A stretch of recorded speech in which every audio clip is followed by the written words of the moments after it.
Good morning, good morning, good morning. तो आज मैं आपको बहुत ही ख़ास पर्सन से मिलवाने वाला हूँ जिसने हमारा ही नहीं पूरे इंस्टीट्यूट का, हमारे इंस्टीट्यूट का, पूरे परिवार का नाम रोशन किया है। और इस बच्ची के बारे में, जैसे आज ये बच्ची जो है हमारी, तो डीएसएसबी में पीआरटी के पद पर कार्यरत है अभी फिलहाल। तो आज इसके बारे में हम थोड़ी सी जानकारी लेंगे। इस बच्चे ने कितनी मेहनत करी, कैसे कैसे इसके बीच में भाई स्ट्रगल पॉइंट आए, ठीक है, तो उसके बारे में हम जानेंगे। आज ये बच्ची जो है अपने बारे में, पहले अपने बारे में बताएगी बच्ची। तो बताइए बेटा, आपका कैसी जर्नी रही हमारी टीम के साथ, कैसा आपको लगा, कि अपना नाम वगैरह सारी चीज़ें बताओ एक बार अपने ऑडियंस को। हेलो एवरीवन, मेरा नाम स्वाति है और मैं हरियाणा से बिलोंग करती हूँ। और डीएसएसबी में पीआरटी के पद पर मेरा जो स्ट्रगल है वो काफ़ी अच्छी रही है मेरी जर्नी। और बाकी बेटा उसके बारे में बताएं, स्कोर क्या रहा आपका? मेरा स्कोर, मैंने 2 एग्ज़ाम्स दिए थे, एक एनडीएमसी का दिया था और दूसरा डीओई का दिया था। एनडीएमसी में मेरा स्कोर रहा था 162 आउट ऑफ 200 और डीओई में मेरा स्कोर रहा था 178 आउट ऑफ 200। बेटा हमें भी बहुत खुशी होती है जब ऐसे बच्चे होते हैं, होनहार बच्चे मिलते हैं ना, तो हमें बहुत ही अच्छा लगता है, फील होता है कि आप ऐसे बच्चे हमारे पास रेगुलर आते रहें। और ऐसे हमारे पास बेटा बहुत सारे बच्चे जो इनके बैच में, कितने सारे बच्चे थे बेटा आपके बैच में, और कितने मतलब उसमें सक्सेस रेट क्या रहा था, उसके बारे में थोड़ा सा बताओ भाई। कितने बच्चे आपकी टीम में थे हमारे बैच सिलेक्टेड थे? हमारे बैच में कम से कम 7 to 8 बच्चे ऐसे थे मेरे बैच में ही सिर्फ जिनका सिलेक्शन हुआ था, मेरे वाले ही एग्ज़ाम के अंदर। कौन सा ईयर था बच्चे आपका? मेरा 2022 की ज्वाइनिंग थी, 2021 का बैच था मेरा। बहुत बढ़िया, बढ़िया। और स्कूल कौन सा स्कूल है उसके बारे में भी आप बताइए। अभी मैं currently SKV B block Janakpuri में पोस्टेड हूँ एज अ प्राइमरी टीचर। बहुत बढ़िया बेटा।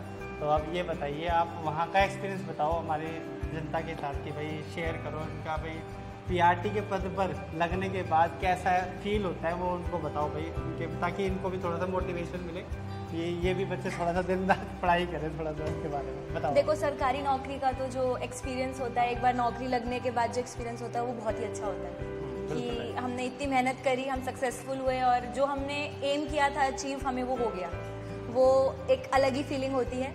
बाकी एज अ पीआरटी जब आप क्लास में जाते हो, जब वो छोटे छोटे बच्चे आपको गुड मॉर्निंग करते हैं, गुड मॉर्निंग मैम, तो एक आप एनर्जाइज्ड हो जाते हो क्लास में जाकर।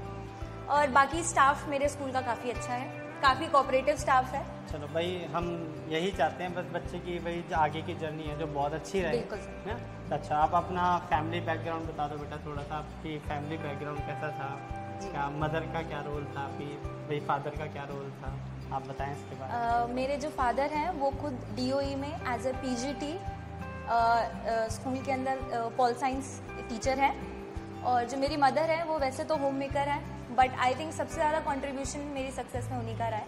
हम ये सोचते हैं कि घर पे मम्मी हैं, कुछ जॉब तो करती नहीं है, लेकिन सबसे ज़्यादा जो रोल होता है एक सपोर्टिव मॉडल का, वो हमारी मम्मी का ही होता है। टाइम पे आपको खाना देना, आपकी सारी चीज़ों में हेल्प करना, वो आपकी मदर ही आपका एक रोल मॉडल या सबसे ज़्यादा सपोर्टिव पिलर ऑफ स्ट्रेंथ जो होती है वो आपकी मदर होती है। बिल्कुल बेटा, बस वो दिखता नहीं है, है। बिल्कुल रोल उन्हीं का रहता है, हमारे साथ भी ऐसा ही था, है ना। बिल्कुल, चलो बहुत ही बढ़िया बेटा। और कुछ अपने बारे में बताना चाहेंगे भाई, अपने किसी भी, आपका कोई जो आपको मोटिवेट किया हो आपकी लाइफ में, आप यहाँ पर आए हैं डीएसएसबी तक, आप स्ट्रगल पॉइंट में कोई किसी का रोल, अपना अहम भूमिका जिसकी रही हो वो आप बताएंगे बस थोड़ा। मेरी जो फैमिली का बैकग्राउंड रहा है वो बेसिकली टीचिंग बैकग्राउंड ही रहा है। मेरे जो दादाजी थे वो संस्कृत के ही टीचर थे, मेरे जो फादर हैं वो भी टीचिंग लाइन में ही हैं, तो एक घर में माहौल रहता है टीचिंग का। तो मुझे अपने फादर से, अपने दादाजी से, इनसे थोड़ी इंस्पिरेशन और मोटिवेशन मिली कि मुझे भी इस लाइन में जाके बच्चों का फ्यूचर बनाना चाहिए। अरे वाह, बहुत बढ़िया। अच्छा, स्टडी टाइम बेटा कितना रहा आपका, आप कितना पढ़ाई करते थे? भाई कई बच्चे बोलते हैं भाई बहुत सारी पढ़ाई करनी है, हमें बहुत मेहनत करनी है, तो आप अपना स्टडी एक्सपीरियंस शेयर करें, कितना रहा था, क्या क्या सब्जेक्ट था, कौन से में था? पहले स्टडी टाइम बताइए आप थोड़ा सा उसके बाद। मोस्टली बच्चे ऐसे बोलते हैं कि हम इतने घंटे हमने पढ़ा, कंटिन्यूसली इतने घंटे पढ़ा, बट इन एक्चुअल ऐसा नहीं हो पाता, बिल्कुल भी नहीं हो पाता। जैसे इनिशियली जब वैकेंसी आई थी तो हम भी लग गए थे कि चलो वैकेंसी आ गई, अब पढ़ना है पढ़ना पढ़ना है। 1 महीने तो मैं खूब लगी रही, 10-12 घंटे खूब पढ़ा मैंने, उसके बाद जब ये हुआ कि अब एग्ज़ाम की डेट कब आएगी, वेट करते करते वो जो आपका एनर्जी लेवल यहाँ था वो धीरे धीरे यहाँ आना शुरू हो जाता है। इनिशियली मैं 10-12 घंटे पढ़ रही थी, उसके बाद जुलाई अगस्त तक आते आते ऐसा टाइम भी आ गया था जब मैं पढ़ ही नहीं रही थी, तो जितना भी पढ़ा था वो सारा ड्रेन आउट हो गया, सब भूल गई।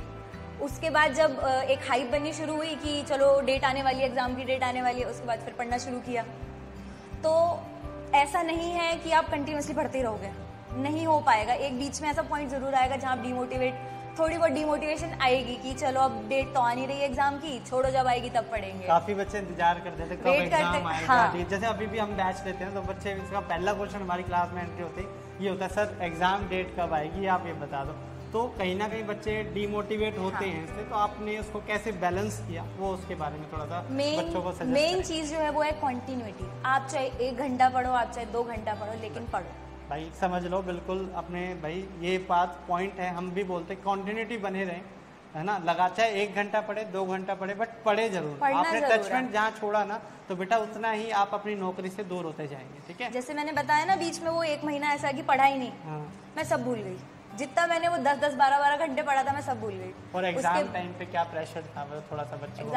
एग्जाम टाइम पे तो ऐसा लगता है तलवार लटकी हुई गले पे हो गया नहीं होगा, होगा नहीं होगा। बट मैं सिर्फ यही बोलूँगी कि आप अपनी तरफ से 100% रखो कि मुझे ये चीज़ नहीं आती थी, अब मुझे ये चीज़ आती है, मैं अपना 100% दूंगा एग्जाम में। और ऐसा हो ही नहीं सकता कि आपका पेपर क्लियर ना हो। मतलब ऐसा तो नहीं ना भाई, बहुत बच्चों ने जो बहुत बड़ा हुआ बना रखा है भाई, ऐसा कुछ नहीं है, ऐसा कुछ भी नहीं है।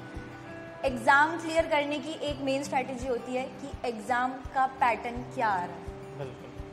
आप किताबें खरीद रहे हो, आप पढ़े जा रहे हो, उससे पेपर नहीं होगा। कई बच्चे ने बल्क में किताबें ले ली, उससे कुछ नहीं होगा। इस फलाना इंस्टीट्यूट से टेस्ट सीरीज ले ली, यहाँ ले ली, वहाँ ये भी ले लो, ये भी ले लो, ये भी ले लो, और पढ़ा कुछ जाता नहीं है। चलो कोई बात नहीं। अच्छा, आपका सब्जेक्ट के बारे में बताओ, कौन सा वीक था, आपने कितनी मेहनत करी उसके बारे में बताओ। मेरे जो वीक सब्जेक्ट्स थे वो थे हिंदी और जीके। अच्छा, हिंदी और जीके। ओके, तो उसके बारे में बताओ, आपने वीक सब्जेक्ट में कैसे उसको ग्रो किया, उसके बारे में। हिंदी के यहाँ पर अतर सर पढ़ाते थे हिंदी, और सर ने मुझे एक बात बोली थी कि बेटा तेरे 20 में से 20 नहीं आए तो मैं हिंदी पढ़ाना छोड़ दूंगा। ये सर का चैलेंजिंग सर का कॉन्फिडेंस था ये कि इस लड़की के 20 में से 20 आएंगे, और मेरे आए। कितना स्कोर रहा आपका? मेरे 20 में से 20 आए होंगे, I can guarantee that. Okay, बहुत बढ़िया। और सारे क्वेश्चंस आते थे। के बारे में बताइए थोड़ा सा। देखो जीके जो है उसमें से 20 में से 20 लाना is once in a blue moon. बिल्कुल आप गारंटी से नहीं बोल सकते, बिकॉज एक ना एक क्वेश्चन ऐसा जरूर टकराएगा जो या तो करंट अफेयर का होगा या इधर उधर से होगा। बट जीके भी मैं ये सजेस्ट करूंगी, जितने भी प्रीवियस ईयर पेपर्स आ रहे हैं आप उनको ज़रूर पढ़ें। जीके में क्वेश्चन उससे ज़रूर आते हैं। अभी जो मैंने एग्जाम दिया था उसमें एक दो क्वेश्चन ऐसे ज़रूर थे जो अभी रिसेंटली एग्जाम्स हुए हैं और उनमें से क्वेश्चन ट्विस्ट करके सेम क्वेश्चन दे रखा था। बिल्कुल, वो तो भाई करंटली पैटर्न क्या बन रहा है ना ईयर में, जैसे 2021 में क्या बन रहा है, जो पैटर्न बन हम रहा भी जैसे बच्चों को पढ़ाते हैं ना, बच्चे पहले पैटर्न देखते हैं भाई इसमें क्या पढ़ा है, तो हमें अपडेट होना बहुत जरूरी है। टीचर की लाइफ वही है जो अपडेट होके पढ़ाए बच्चे, ये नहीं पुराना स्टडी मटेरियल पढ़ाया जा रहा है 10 साल से, वो नहीं है बेटा। सक्सेस रेट वही मिलाएगी भाई। अब जैसे भाई आपका और सब्जेक्ट में क्या रोल रहा, मैथ्स में, इंग्लिश में, रीजनिंग में, उसके बारे में थोड़ा सा आप मुझे बता दीजिए। मैथ्स मेरे अकॉर्डिंग मेरी ठीक थी, लेकिन यहाँ पे जब मैंने TNI का मटेरियल पढ़ा तो एक बुक हमें यहाँ से मिली थी जिसके अंदर क्वेश्चंस सर ने रीसेंट पैटर्न के ऊपर सारे क्वेश्चंस बना रखे थे। ऐसा नहीं था कि हर चैप्टर में सर ने 100 200 क्वेश्चन दे रखे हैं। मतलब बल्क में नहीं था, बल्क में नहीं था, चीजें वही थी आपके। हाँ, जब हमको बुक मिली थी तो वी वर लाइक सिर्फ 30 क्वेश्चन ही तो है, इससे हमारा क्या होगा। बट उस 30 क्वेश्चन में से अगर एक चैप्टर है उस 30 में से एक क्वेश्चन जरूर आया था। 20 क्वेश्चन थे तो 20 में से वो सारे क्वेश्चंस हमें आते थे, वो उस बुक के अंदर से ही आए थे।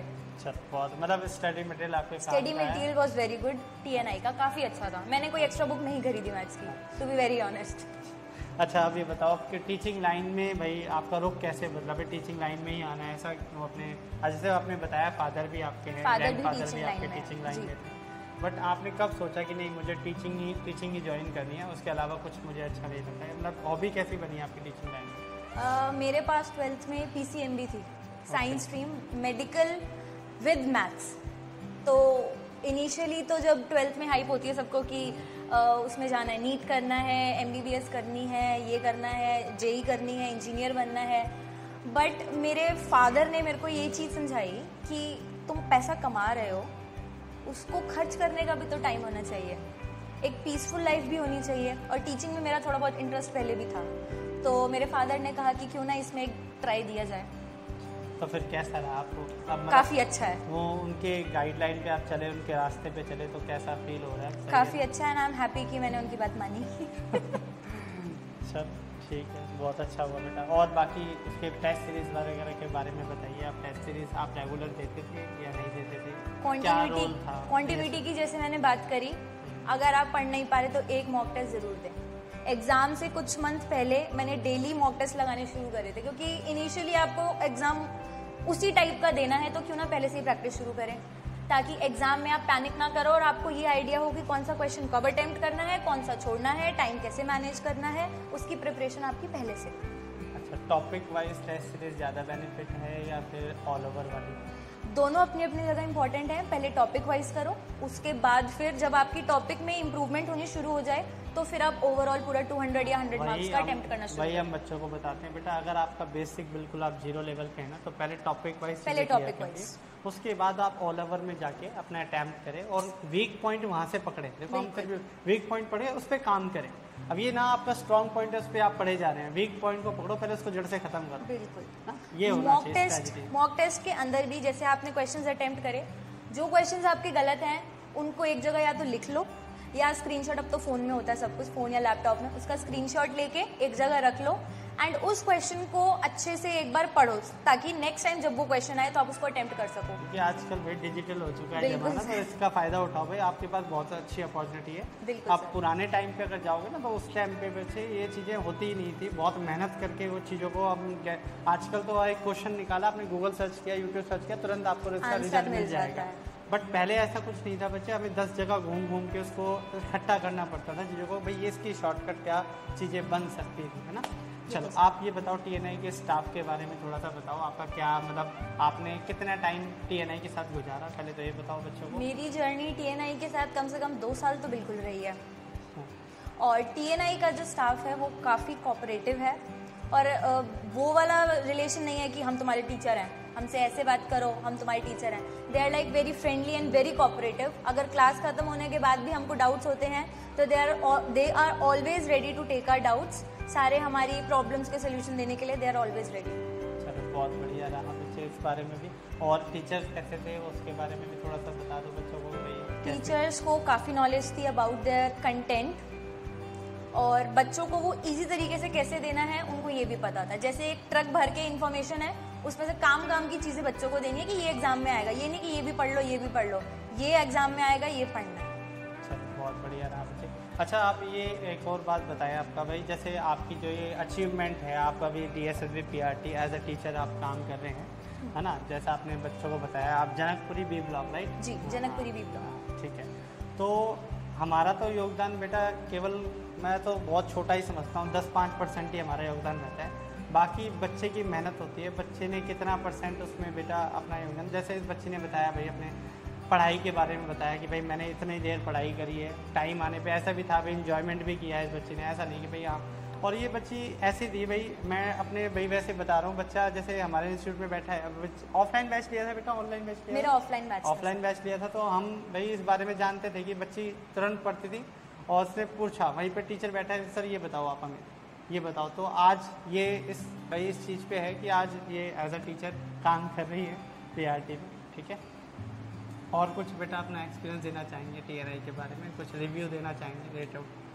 TNI मेरी जर्नी में आई थिंक सबसे इम्पोर्टेंट रोल उसने ही प्ले किया है, क्योंकि एक गाइडेंस देना कि इस बात पे इस तरीके से चलना है। अब हम सारी चीज़ें पढ़ते रहते, ये नहीं पता होता कि सिर्फ यही पढ़ना है, तो वो काम शायद TNI ने ही करा है।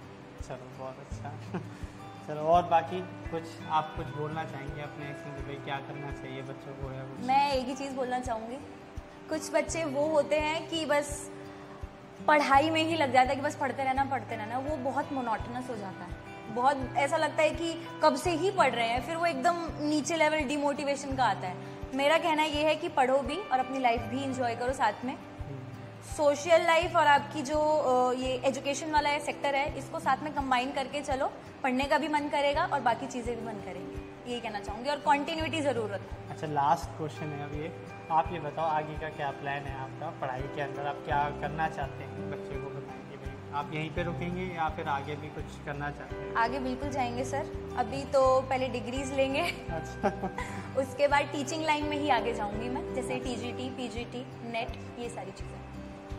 ठीक है बेटा, आपसे मिलकर बहुत हमें खुशी होती है। हम आपको देख के भी बच्चों को भी सीखने को बहुत सारा मिलेगा। इस वीडियो को देखते हुए बच्चा कुछ काफ़ी चीज़ें सीख जाएगा। कहीं डिमोटिवेट वाला बच्चा भी होगा ना, तो वो भी सीख जाएगा, नहीं यार इस बच्चे ने किया तो हम क्यों नहीं कर सकते, राइट? ऐसा ही है ना सर? अच्छा ठीक है, तो थैंक यू आपका यहाँ पर so आने के much, लिए। sir. ठीक है, तो अब आपके भाई एक खास और मैं आपको मिलवाऊँगा, इनके फादर भी आज यहाँ आए हुए हैं, तो मैं उनसे भी आपको मिलवा देता हूँ एक बार। ठीक है, तो आ जाइए सर, एक बार थोड़ा सा इनको बच्चों से आ जाइए।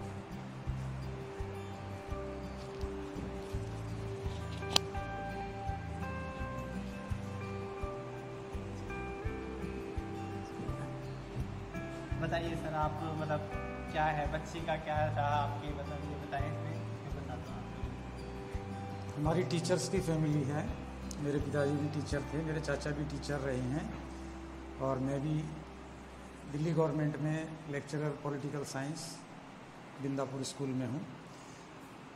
स्वाति को मैंने पूरा ऑप्शन दिया था, इसके पास मैथ भी था, बायो, तो ये इंजीनियरिंग में भी जा सकती थी, मेडिकल में भी जा सकती थी।